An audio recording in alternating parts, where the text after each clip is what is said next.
This next endgame also begins with a decision as to whether or not I should enter a king and pawn endgame. My opponent was a Russian grandmaster named Roman Gingiashvili. We played this game in the Marshall Chess Club in 1993. I had the white pieces. His last move was queen f7. What should I play? You'll notice first of all that the material is even. He has a protected pass pawn on the d file, and I have a pass pawn on the e file. He has a 2-to-1 advantage on the king side, and I have a 3-to-2 advantage on the queen side. That understood, I have one distinct advantage. My potential pass pawn on the queen side is far away from his king, and this could prove decisive. Take a moment here. Think. White to play. Would you take the queen? Now, if you think you know the answer, that's great, but I want you to think a little bit longer. You have to do a deep calculation here. Many king and pawn endgames come to long calculations, and when you play a strong grandmaster and they offer you a queen trade into a king and pawn endgame, they obviously have a very strong opinion about it. They believe it's good for them. Now, you shouldn't trust them. A lot of players play against grandmasters trusting the strong player's opinion. You don't want to do that. You have to trust yourself. But on the other hand, you have to respect them. So take a look at the board. Study the position. Think deeply. Calculate. After queen takes f7, king takes f7. Probably I want to begin with b4. Try to play on the queen side. Calculate that line out as far as you can. Evaluate it, and make your decision. Take your time. Okay. I calculated it out. Played queen takes f7. King takes f7, and b4. So immediately we see that white has a threat. If he allows me to play b takes c5, b takes c5, and then a4, the position will be completely winning. I have two passed pawns, and he can't possibly defend against them both. If his king runs to the queen side, to c6 say, I play a5. If he goes to b7, I play e5. King c6, I play a6. King b6, e6. The king doesn't know which way to go. There's no way to take care of both weaknesses, and I win the game. He can't allow that. His only option is to take it. He played c takes b4, a takes b4. And now king e6. As you go through this endgame course, you're going to see again and again the power of an active king. It's very, very important to play actively with your king in the endgame. In the open and in the middle game, you want to protect him, keep him safe. But in the endgame, he becomes an active warrior. My opponent's idea is to play king e5, attacking the e4 pawn. I played king d3. He played king e5. I was attacking his d4 pawn. So now we see a relationship between the two kings. If you imagine that nothing's on the board now, except for the king on e5 and my king on d3 and our two central pawns, this is an example of mutual zugzwang. Either king that moves will lose a pawn. This is a very important concept in the endgame, and one that we'll see again and again in this course. If black moves, for instance to e6, then king takes d4, white's won the pawn. And if white moves, any move that he makes will result in the loss of a pawn. The king moves, king takes e4. Now let's return to the game. In this position, it's white to move. We had both calculated this out before going to the endgame, but we came to different conclusions. Take your time now. White to move. I want you to find the best move, and I want you to evaluate it. Let's see how much you see. Think for a while. Even stop it for 10 minutes. Let's see what you come up with.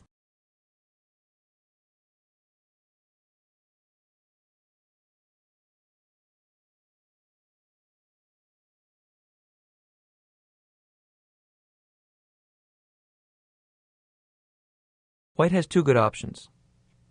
One is to play c5, and one is to play b5. Which one you like more? My guess is that most of you like the move c5, so we'll analyze that first. He would have to play b takes c5, and now I have two options. One is to play the natural b takes c5, and the other is to play for a passed pawn that's further away from his king with b5. Let's look at b5 first. After b5, he has to come to stop it. King d6. Do you think that my two pawns can be stopped by his king? It turns out that in this position they can. And now we're going to talk about the relationship between a lone pawn and a lone king. In this position, if I play the move b6, then he can play king c6. And then if I run with the other pawn e5, he plays king takes b6. And if I play e6, king c6, e7, king d7, e8, king takes e8.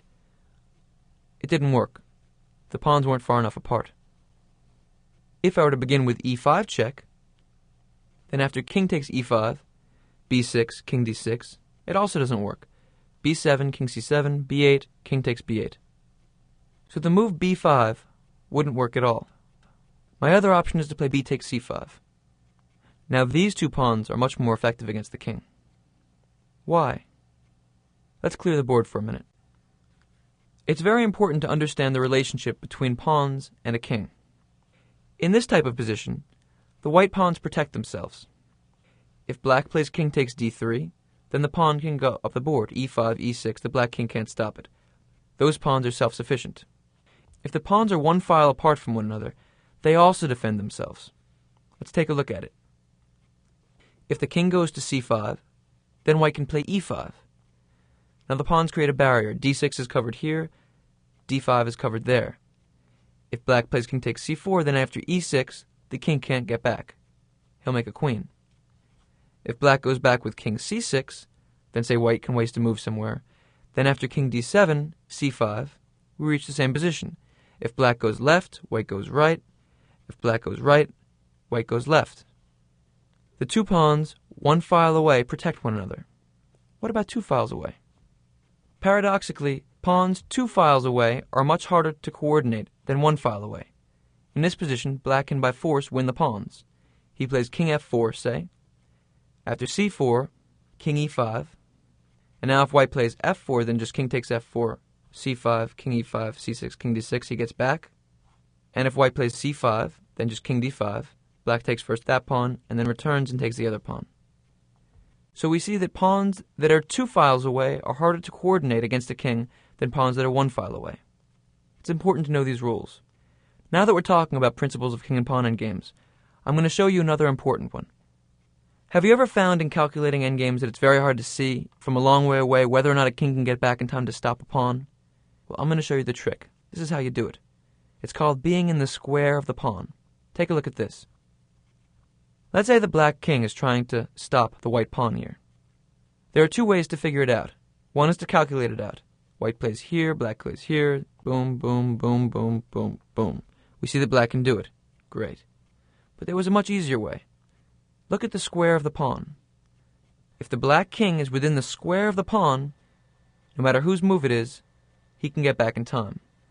In this position, you're within the square. In this position, you're not within the square. Now let's test it out. We couldn't get back in time. I'll show you a few more examples. White plays a5. Can black get into the square of the pawn? Absolutely. King d5. He's within the square, and he can defend it. Here, g3. Can black get back? What's the square? Black isn't inside of it. He can't get back. We're still not within the square of the pawn. So when you're calculating out king and pawn endgames, it's good to have these kinds of tricks. It makes life much easier. You can turn a 10-move calculation into a 4-move calculation. Believe me, it'll save you some headache. So now back to the position after if I had played c5, b takes c5, b takes c5. My opponent would probably play h5, beginning his expansion on the king side, because as we've seen, these 2 pawns have a good way of freezing the king. But it's mutual. My king can't move either. If I play king c4, then he can play king takes e4 and begin to escort his pawn up the board, d3, d2, d1. After h5, I would play c6. I have to get rid of his d4 pawn. He plays king d6, king takes d4, and now black has to make a critical decision. Now when I asked you the original question, to really have had a complete answer, you had to calculate this position and find black's next move. And only then would you be able to know that this position was in fact drawn. The most natural move is in fact the correct one. King takes c6 forces a draw, and we'll look at how in one moment. But first, a lot of you may have had the inclination, as I do, naturally looking at the position, to play h4 first. There are 2 reasons for this. First of all, white can't defend his pawn, and white's going to have to get rid of it with a move like c7.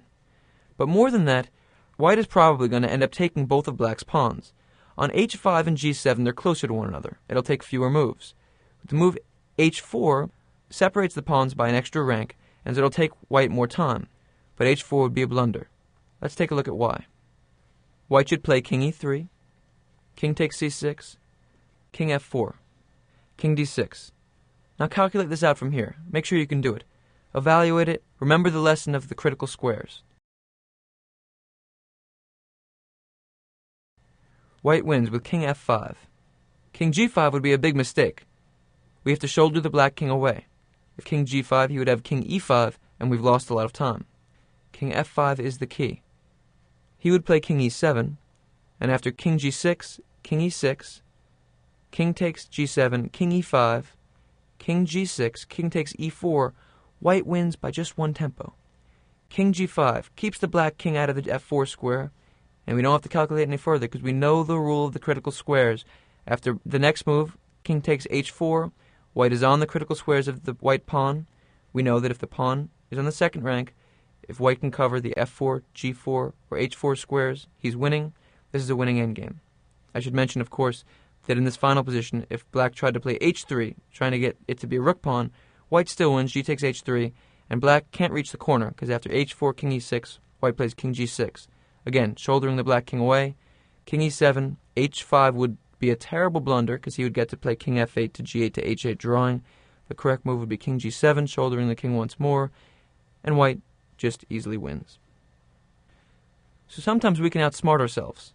A lot of players would intend to play king takes c6, but then would say, wait a minute, maybe h4 is a little better, and would blunder away the game like that. The best move is the simple. King takes c6, white plays king e5, black plays king d7, and after king f5, black has only one way to draw, king d6. King e7 would lose to king g6. Take a look at it. You'll notice that white's an extra tempo ahead.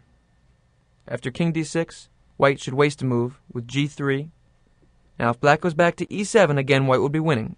King g6 takes g7, back, takes h5. Play out the variation on your own. You'll see it's winning. Black's only move is king c5. He keeps an eye on the e4 pawn, and this position is drawn. White plays king g6, king d4, king takes g7, king takes e4, and after king g6, black plays king f3. White doesn't have time. King takes h5, king takes g3, an empty board, a forced draw. And because of this position, going back 10 moves, on the 44th move, c5 would have been a critical mistake. I didn't play it. Those of you who said b5 was the correct move, congratulations, very good. This is what Gingy missed. It's very easy to skip past a move in calculation, to only look at the most obvious. After b5, black can't defend, and in truth, Gingy resigned here. Why? If king d6, king takes d4, I'm up a pawn, and I win easily. He can't move the king, so his only other option is to start expanding on the king side, with h5. But now there's a critical difference. I play the move c5, and after b takes c5, b6, everything has changed. He can't defend both my pawns now, my b and e pawns, because they're further up the board. After king d6, e5 check, black loses. If king takes e5, b7, and we see black isn't in the square of the pawn. And if king c6, e6, black can't handle both pawns. If king d6, I play b7, and if king takes b6, I play e7, I make a queen, no problem. So returning to the first position, the critical moment in both of our calculations was here. If I had played c5, b takes c5, b5, black could have stopped it. By playing b5 a move earlier, we reached this position. And after e5, he couldn't handle both pawns. So king and pawn in games are very, very precise. Don't be afraid sometimes to take 15 minutes and calculate it out. I'm sure you've heard it before. Don't move until you see it.